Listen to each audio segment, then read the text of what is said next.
കവർച്ചക്കാരൻ, വീരനായകൻ, വിപ്ലവകാരി. ഈ 3 വാക്കുകളുടെ ഇടുങ്ങിയ ചങ്ങലകളിൽ ഒതുങ്ങാത്ത ഒരു കൊടുങ്കാറ്റായിരുന്നു ആ ജീവിതം. കേരളത്തിന്റെ മണ്ണിൽ 19-ാം നൂറ്റാണ്ടിൽ സമ്പന്നന്റെ ഖജനാവ് കൊള്ളയടിച്ച് പാവപ്പെട്ടവന് വീതിച്ചു നൽകിയ ഒരാളുണ്ടായിരുന്നു. അതെ, നിങ്ങൾ കേട്ടത് ശരിയാണ്, കായംകുളം കൊച്ചുണ്ണി.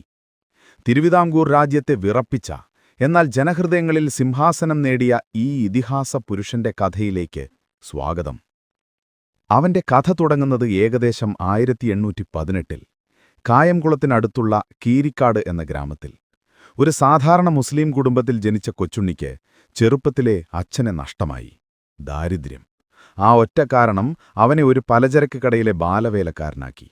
എന്നാൽ ആ കാലഘട്ടം, അതൊരു കറുത്ത കാലഘട്ടമെന്ന് തന്നെ പറയാം. ജാതിയുടെ പേരിൽ മനുഷ്യർ അകറ്റി നിർത്തപ്പെട്ടു. പണക്കാർ പാവപ്പെട്ടവന്റെ കഴുത്തിൽ ചവിട്ടി നിന്നു, ചൂഷണം ചെയ്തു. ഈ ക്രൂരമായ സാമൂഹിക നീതികേടുകൾ കണ്ടു വളർന്ന അവന്റെ മനസ്സിൽ ഒരു തീപ്പൊരി വീണു. ആ തീയാണ് അവനെ മാറ്റിമറിച്ചത്. ആ തീയാണ് അവനെ കള്ളൻ കൊച്ചുണ്ണിയാക്കി മാറ്റിയത്. പക്ഷേ അവന്റെ കവർച്ചകൾക്കൊരു നിയമമുണ്ടായിരുന്നു. കൊള്ളയടിക്കുന്നത് സമ്പന്നന്റെ കയ്യിൽ നിന്ന് മാത്രം, വീതിച്ചു നൽകുന്നത് കഷ്ടപ്പെടുന്നവർക്ക് മാത്രം. അതുകൊണ്ടാണ് നൂറ്റാണ്ടുകൾക്കിപ്പുറവും നമ്മൾ അവനെ കേരളത്തിന്റെ സ്വന്തം റോബിൻഹുഡ് എന്ന് ഹൃദയത്തിൽ ഏറ്റുവാങ്ങും.